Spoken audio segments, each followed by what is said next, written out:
Para reflexionar sobre el papel de México en el escenario internacional, así como la relación de América Latina con Europa, la Universidad de la Libertad, en colaboración con la Fundación Internacional de la Libertad, presentó el festival Horizonte Abierto. Por eso es que rechazamos la cultura de la cancelación y la imposición de formas únicas de pensamiento.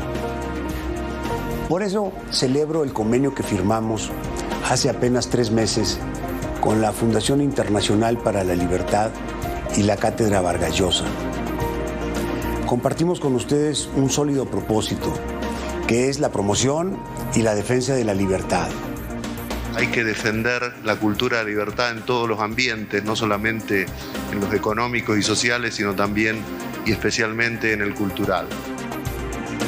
A través del foro México ante los ojos del mundo, desafíos geopolíticos, la Universidad de la Libertad promovió el debate sobre los retos que enfrenta nuestro país en el contexto global. El primer panel, retos regionales, elecciones USA, México a los ojos del mundo y situación en Venezuela. Yo diría que estamos viviendo uno de los peores momentos que ha vivido América Latina en mucho tiempo. Desde el punto de vista político, estamos viviendo hoy un apogeo del autoritarismo populista. Y la distancia que hay entre las economías más desarrolladas del planeta y la región se hace cada vez más ancha. Yo digo que en vez de ser países en vías de desarrollo, parecemos países en vías de subdesarrollo.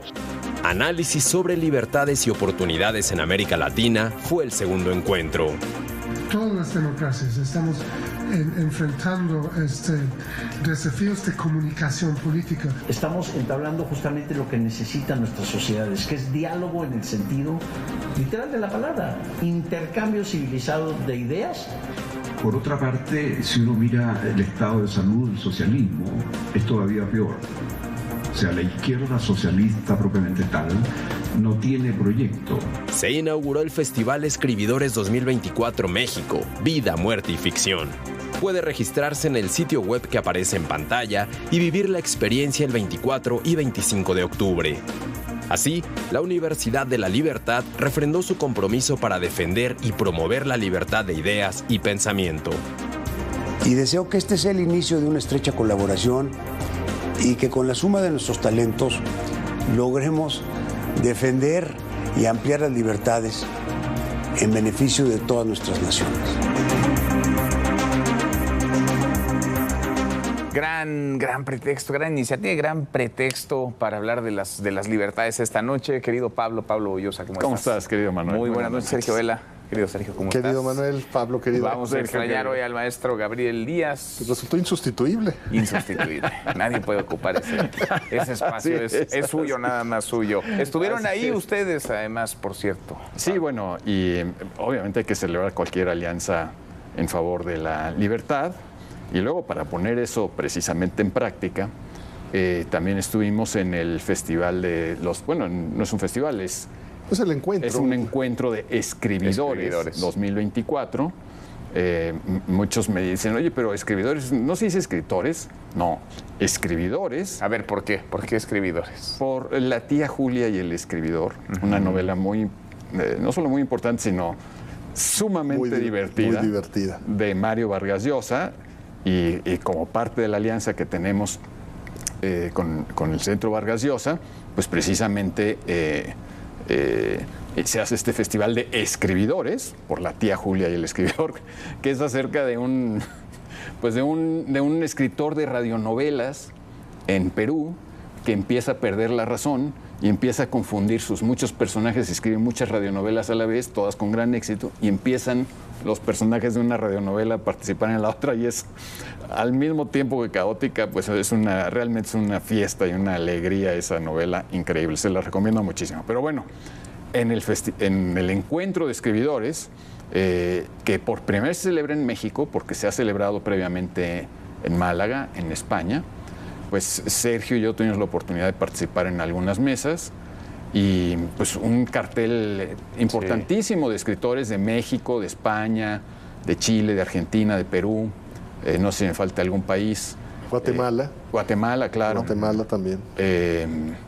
Y bueno, pues una celebración literaria muy importante porque pues donde hay libertad hay mayores posibilidades de creación, y la literatura, al igual que otras artes, pues es expresión de esa misma libertad. La cultura en sí, ¿no? Y el desarrollo literario, por supuesto, pero en todas sus variantes, las artes. Yo creo, querido Manuel, que hay muchos puntos aquí que debemos subrayar, compartir con nuestro auditorio y al mismo tiempo celebrar. La Universidad de la Libertad tiene poquito más de un año de haber sido establecida por Ricardo Salinas, y tiene una capacidad de convocatoria admirable para su juventud, admirable. La gente que la visita queda muy impresionada por la calidad de las instalaciones, por el buen gusto, la atmósfera que se respira, justamente para que haya un debate de ideas y que se propicie, como es el propósito fundamental de la universidad, la formación en las disciplinas de negocios e innovación para los muchachos que eligen un alto nivel de formación, con trajes hechos a la medida, según las preferencias y necesidades de cada quien, pero claro, con una serie de principios y troncos comunes. De hecho, Pablo y yo pues, tenemos también la fortuna de impartir clase ahí. Bueno, creo que es muy importante que la universidad haya sido concebida, esta universidad haya sido concebida, no solamente como una escuela que brinde las destrezas técnicas, sino también una formación mucho más amplia. Aquello que en alemán se llama Ausbildung y que quiere decir más o menos la edificación de la personalidad. Es decir, una verdadera construcción a partir de valores, principios, pensamiento crítico, libertad intelectual, por supuesto, confrontación de ideas, respeto, tolerancia, confianza. Son muchos aspectos, y creo que Ricardo Salinas ha tenido un gran acierto al sugerir y propiciar que no se quede la formación nada más en la parte práctica, sino en la reflexión también. Claro. Entonces, que la universidad acoja de la mano de la Cátedra Vargas Llosa, de la Fundación Internacional para la Libertad, de Letras Libres, con quien se tiene también una alianza. La universidad ha acogido ya una serie de conferencias denominadas genéricamente Aula Letras Libres. Bueno, todo esto, junto con Arte y Cultura del Centro Ricardo Salinas Pliego, está propiciando que se reúnan con gran densidad intelectual pensadores, analistas, creadores literarios, en este caso críticos literarios, etcétera, y que haya un gran debate en torno al pensamiento. Pero qué importante eso, a ver, el debate, la discusión, esa conversación es la que detona más pensamiento. Y algo fundamental, Manuel, frente a esta idea de que hay que seguir enfrentando incluso continentes, es decir, Iberoamérica versus la Europa, entre comillas, colonial. Y el pasado con el presente. Es un discurso ya bastante casposo, se diría en España, anticuado, trasnochado, diríamos en México. Bueno, lo que subrayamos es la pertinencia de celebrar una lengua que es patrimonio común de 600 millones de hispanoparlantes. Mar de por medio. A ver, no existe un orbe cultural tan homogéneo en todo el mundo, ni lo ha existido nunca. Es decir, Iberoamérica tiene la posibilidad de jugar un papel en la geopolítica internacional fundamental. Si dejamos atrás las divisiones, la historia de Iberoamérica ha sido de separación y de confrontación. Justamente lo que hace un encuentro de esta naturaleza es abonar al tejido, al tendido de puentes. Sin dejar de hablar y sin dejar de debatir, porque eso además pues es muy sano. Absolutamente. Pero con un ánimo el disenso, Manuel. Claro, pero el disenso es parte de la civilidad. Y por supuesto, y de las libertades, el poder disentir, el poder plantear ideas, el no estar de acuerdo, y que eso no nos lleve a la confrontación, al choque o a la ruptura, peor aún. No, pues a donde conduce eso es a la racionalidad y a una mayor riqueza y a una mayor posibilidad de prosperar.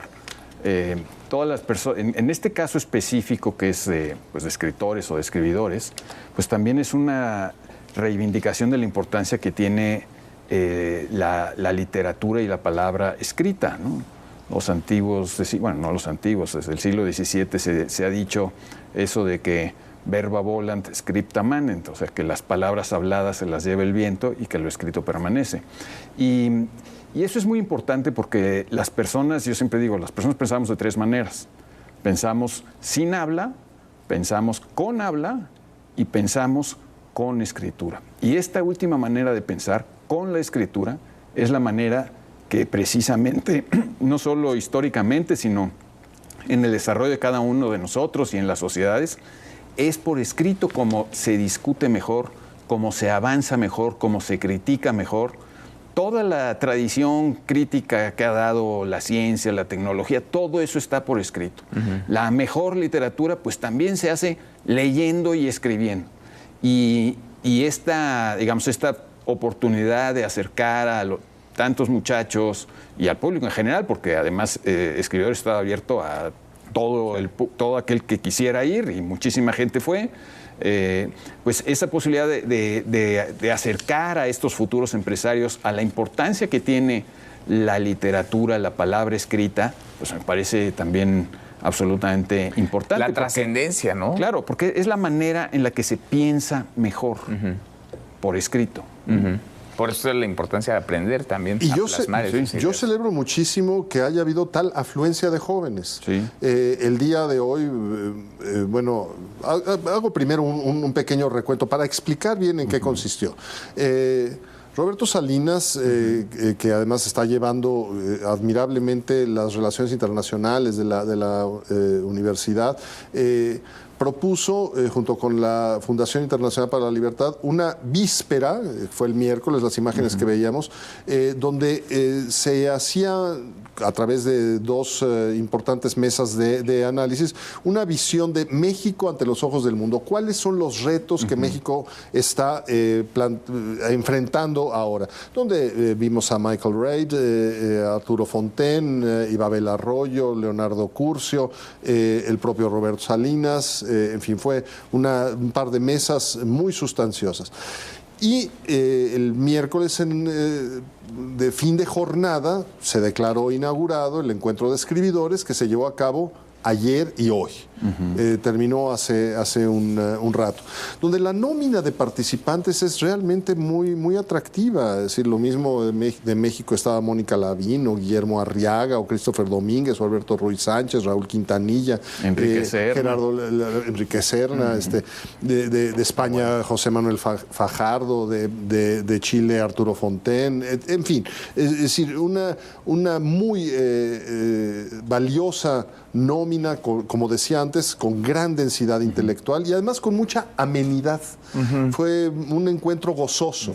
Bueno, como debe ser la literatura. Como debe ser la literatura, una exploración donde puede haber confrontación de puntos. No, yo no estoy de acuerdo con esto, pero con una bonomía, y los jóvenes estaban entusiasmadísimos. Sí.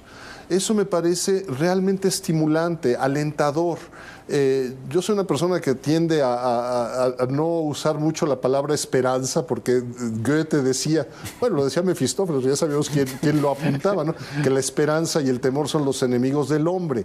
Pero no, yo creo que sí es esperanzador cuando vemos una joven institución educativa congregando un festival literario para hablar sobre el estado, la ida y vuelta a través del Atlántico de las palabras, cómo se ha enriquecido el léxico, cuáles son los retos, la inteligencia artificial, la informática, cuáles son los temas que hoy resultan a veces realmente perturbadores, como la corrección política y la cultura de la cancelación, que es verdaderamente algo absolutamente opuesto al más elemental concepto de libertad. Entonces, poder tener un par de jornadas, 3 jornadas, para discutir estas cosas con un total respeto y una total apertura, me parece realmente digno de celebración. A todos, claro, ¿no? A quienes participan, digamos, como audiencia, como público, y a ustedes que estuvieron además ahí, ¿no? Porque escuchar puntos de vista con los que no necesariamente se coincide, o escuchar experiencias de alguien más, amplía siempre la capacidad de comprender, la capacidad de entender y de dimensionar hacia dónde nos conducimos. Y eso tendría que ser una práctica común, sobre todo en un espacio universitario. Hace muchísima Las universidades falta. tienen que ser espacios de libertad y no lo han sido a últimas fechas, no solamente en México, en buena parte del mundo. No, sobre todo en Estados Unidos, vamos a decirlo con claridad, que es donde la cultura de la cancelación está más fuerte que nunca. Ha habido incluso artículos en el New York Times, que es un periódico de izquierda, donde las personas que entran a estas universidades de élite en Estados Unidos encuentran espacios cerrados para la libertad, donde hay muchas cosas que no se pueden discutir, donde te cancelan, donde los maestros tienen miedo de abordar distintos temas, donde hay muchas cosas que ya no se pueden hacer porque se ha impuesto una ideología sumamente reaccionaria desde mi punto de vista que impide ese flujo de ideas. Y yo, por ejemplo, en las clases les digo a mis alumnos, hablen sin miedo, todos debemos hablar sin miedo. La universidad es el espacio privilegiado para aprender y aprendemos también de nuestros errores. ¿Y cómo vamos a saber si nuestro punto de vista es más o menos atinado? Nunca creo es 100% correcto el de nadie, pero pues la manera de ir refinándolo y mejorando tu visión del mundo es precisamente a través de ese choque con ideas distintas, con opiniones divergentes, y esa es tu manera de ir entendiendo dónde estás y dónde de referencia también, ¿no? Claro, claro. Entonces eso es importantísimo y es pues el espíritu que anima todas las actividades de la Universidad de la Libertad, ¿no? Que es ese diálogo constante y ese aprendizaje en común, esa racionalidad a la que todos deberíamos aspirar. Y creo que la libertad, por supuesto, construye a través, sí, del conocimiento, pero también del entendimiento, diría, de la importancia de la literatura. Porque la literatura se vuelve fundamental para comprender no solamente el presente, para comprender el pasado. Es una forma de explicación del mundo y de nuestra condición humana. Entonces, y desarrollas muchas capacidades. Por supuesto, una capacidad de imaginación, de abstracción, de relación y de tolerancia y responsabilidad, porque el ejercicio de la libertad conlleva la responsabilidad y eso es algo que hay que inculcar. Pero hay una suerte de temor, esto que, haciendo eco de lo que decía Pablo, yo lo quiero subrayar. O sea, hay muchos jóvenes que temen ser cancelados o rechazados por sus compañeros, sus coetáneos o por los demás, sean quienes sean, simple y sencillamente porque piensan de una manera distinta a una corriente mayoritaria que está imbuida de elementos ideológicos. Bueno, a mí me parece que hay datos así, de señales de alerta, ¿no? Cuando las personas empiezan a decir, cuidado con lo que decimos, no se vaya a incomodar a alguien más. No, a ver, el disenso puede incomodar, pero el disenso, la oposición, la libertad de criterio no es un insulto para nadie, no debería ser ni una amenaza. Y es un instrumento pedagógico de superación de nuestra visión del mundo, de nuestros problemas, de todo. No se puede prosperar sin eso, no se puede progresar sin ese diálogo, sin esa discusión. Ahora, yo que he celebrado siempre la interlocución en esta mesa con ustedes, con el querido Gabriel que no está, yo quiero hacer un pequeño apunte. Pablo no llevaba porra, pero como si la llevara. Sus alumnos lo ovacionaron cuando lo presentaron, sí, lo cual significa que estás inculcando y creo que es importantísimo estos principios de atreverse a pensar por uno mismo y no dejar que nos receten dogmas y que los aceptemos simple y sencillamente porque Magister Dixit. No, a ver, los maestros debemos propiciar el diálogo, claro, y enriquecernos también con la juventud. Claro, a veces dar clases es también recibirlas, como dice un amigo mío. Bueno, te fuiste muy ovacionado entonces. Muy apapachado. Muy apapachado. Gracias, Pablo. Muchas gracias. Gracias, Pablo.